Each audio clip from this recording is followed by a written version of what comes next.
আসসালামু আলাইকুম। কতদিন ধরে শুনতেছি ফেসবুকে অনেক আলোচনা হইতেছে টাঙ্গাইল আর কিশোরগঞ্জ নিয়া। তা আসলে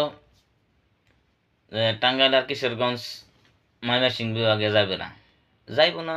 এটা ওদের ব্যক্তিগত, আবার ওদের ব্যক্তিগত বললেও হবে না, এটা সরকারি উপর থেকে যে নির্দেশনা আসবে ওইটাও মানতে হবে।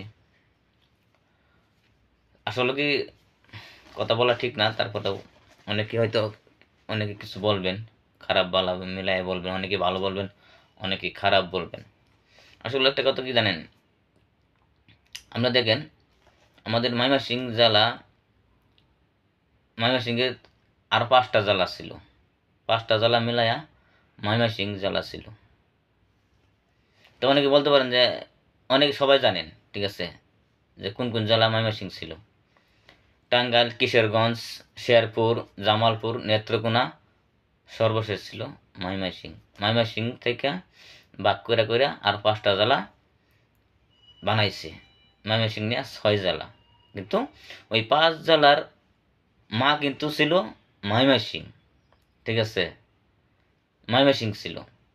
ওই 5টা জেলার মেইন নাম ছিল ময়মনসিংহ, পরে আস্তে আস্তে ভাগ করে 5টা জেলা আর ভাগ করে বড় বানাইছে, ঠিক আছে। তো এখন ময়মনসিংহ বিভাগ দিছে, ঠিক আছে। উপর থেকে চাইতেছে যে সবাই যে ওই 5টা জেলায় ময়মনসিংহ বিভাগে দেওয়ার জন্য, ঠিক আছে। তে ওই দিকটা তো 3টা তো আছেই, এখন টাঙ্গাইল আর কিশোরগঞ্জ দিলে ওই দিকটা ময়মনসিংহ নিয়ে 6 জেলা নিয়ে বিভাগ, ঠিক আছে। এখন আপনারা বলতেছেন যাইবেন না, এটাও আপনাদের ব্যাপার, ঠিক আছে।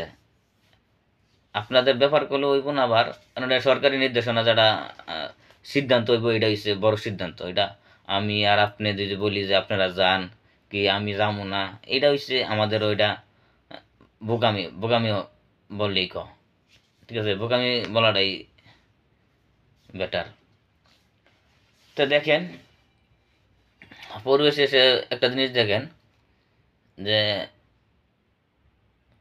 আজকে যদি আপনারা দিদিগা যে ভাই আপনার বাড়ি কোন জায়গায়, আমরা বলি কি ময়মনসিংহ বাড়ি, পরে দিদিগা ময়মনসিংহ কোন জায়গায়, তখন বলে টাঙ্গাইল, নেত্রকোনা বলে, কিশোরগঞ্জ বলে, জামালপুর বলে, কিশোরগঞ্জ বলে, ঠিক আছে, শেরপুর বলে, পরে যায় বলে ওই ডিস্ট্রিক্টের নামগুলি। কারণ আগে কিন্তু ময়মনসিংহের নামটা কিন্তু প্রচার করতে হয়, প্রচার করে, ঠিক আছে। পরে যখন প্রশ্ন করে যে ময়মনসিংহ কোন জায়গায় পড়ছে, তখন বলে নেত্রকোনা পড়ছে, টাঙ্গাইল